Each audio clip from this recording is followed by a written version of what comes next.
सूचना अधिकार अधिनियम का आवेदन आपने किया है और आवेदन करने के बाद आपको उसका जवाब मिलता है, उसका पत्र मिलता है कि आपके द्वारा मांगी गई सूचना सूचना अधिकार अधिनियम की धारा 2 में और उसकी सब धारा जो एच है यानी कि जो जा है सब क्लॉज उसके अंतर्गत नहीं आती है, इसलिए आपको सूचना नहीं दी जा सकती है।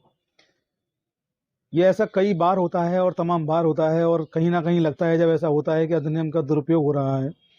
और अधिनियम का दुरुपयोग जब होता है तो फिर आरटीआई एक्टिविस्टों का या कानून के जानकारों का एक नैतिक जिम्मेदारी उनकी बन जाती है, उनका कर्तव्य बन जाता है कि वो सही मामला क्या है आप लोगों तक पहुंचाएं।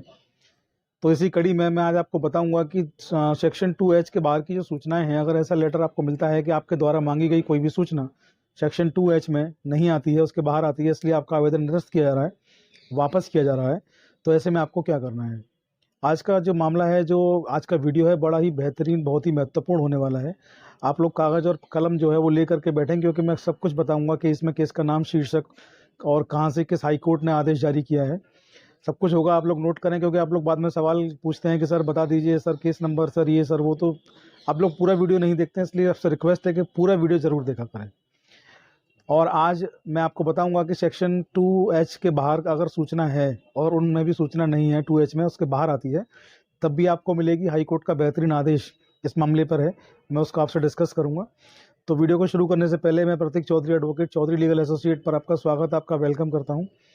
और इसके साथ ही मैं आप लोगों से निवेदन करता हूं कि जिन लोगों ने अब तक चैनल को सब्सक्राइब नहीं किया है वो सब्सक्राइब कर लें, और हमें आप फेसबुक पर और इंस्टाग्राम पर भी आप फॉलो कर सकते हैं। हमारी आईडी सेम है, चौधरी लीगल एसोसिएट। हमारे डिस्क्रिप्शन में हमारी जो आईडीज़ हैं, जो पेज हैं, उनके लिंक दिए गए हैं, आप वहाँ जाकर भी हमको सर्च करके फॉलो कर सकते हैं, और उनको आप शेयर भी कर सकते हैं। आप कमेंट्स करें, शेयर करें, वहाँ भी अपने सवाल लिखें। चौधरी लीगल की टीम उनको भी एक्टिवेट रखती है, वहाँ भी आपकी समस्याओं का समाधान किया जाता है। तो ज़्यादा देर ना करते हुए आज का जो वीडियो है, आज का जो टॉपिक है, उसको शुरू करते हैं।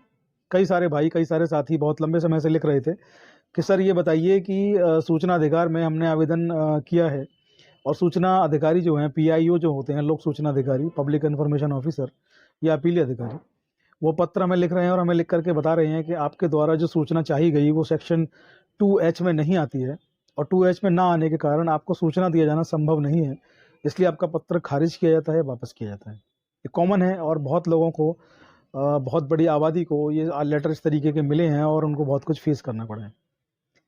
तो ऐसी कॉमन समस्या जब आती है, तो ऐसी कॉमन समस्या एक लगातार जब बन जाती है, तो जन सूचना अधिकारी, लोक सूचना अधिकारी जो होते हैं, वो कहीं ना कहीं इसका बड़ा दुरुपयोग करते हैं और अपने हर पत्र में मैक्सिमम यही लिखना शुरू कर देते हैं, क्योंकि उनको लगता है कि ऐसा लिखेंगे तो सूचना देने से वो बच जाएंगे और भ्रष्टाचार जो वो कर रहे हैं उसको लगातार करते जाएंगे।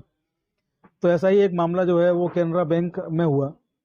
कैनरा बैंक के एक एम्प्लॉय ने कैनरा बैंक से सूचनाएं मांगी, सूचनाएं नहीं मिली, उन्होंने अपील की, अपील में भी उनको कुछ नहीं मिला। कमीशन गए तो कमीशन में भी उनको कुछ खास नहीं मिला।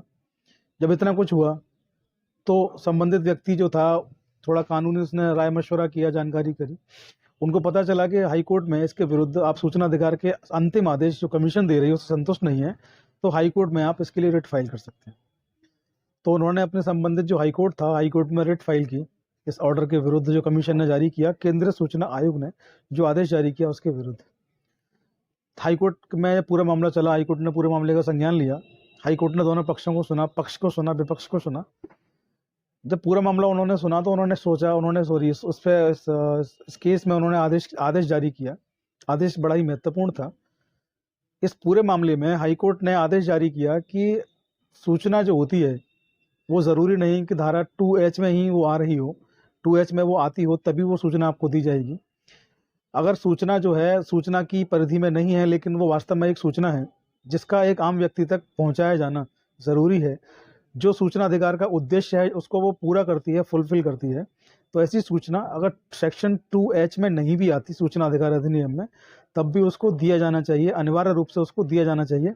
ऐसा इस पूरे केस में माननीय हाई कोर्ट ने कहा। इस आदेश के बाद सूचना लेने वालों की लंबी कतारें लग गई और सूचना देने वालों के होश उड़ गए, क्योंकि सूचना न देने के नाम पर इस तरीके का चीज़ें अपना करके सूचना अधिकारी बड़े पैमाने पर भ्रष्टाचार किए हुए थे। भ्रष्टाचार को साल दर साल, समय दर समय आगे बढ़ाए जा रहे थे। लेकिन ऐसे में हाईकोर्ट का ये आदेश बहुत बड़ी आपको राहत देने वाला है, बहुत बड़ा आपको बचाव करने वाला है। और जो आरटीआई कार्यकर्ता हैं, आरटीआई एक्टिविस्ट हैं, उनके लिए रामबाण से कम नहीं कि भ्रष्टाचार की परतें दर बदर आप खोल सकते हैं, दर प्रति दर खोल सकते हैं आप। और ऐसे हाई कोर्टों को तमाम, मैं तो कहता हूँ कि देश के अंदर जितने भी हाई कोर्ट्स हैं या सुप्रीम कोर्ट हैं, उनको कानूनों के बचाव में संरक्षक की भूमिका जो उनकी होती है उनको आना चाहिए और ऐसे भ्रष्ट डिपार्टमेंट्स के खिलाफ आदेश जारी करने चाहिए।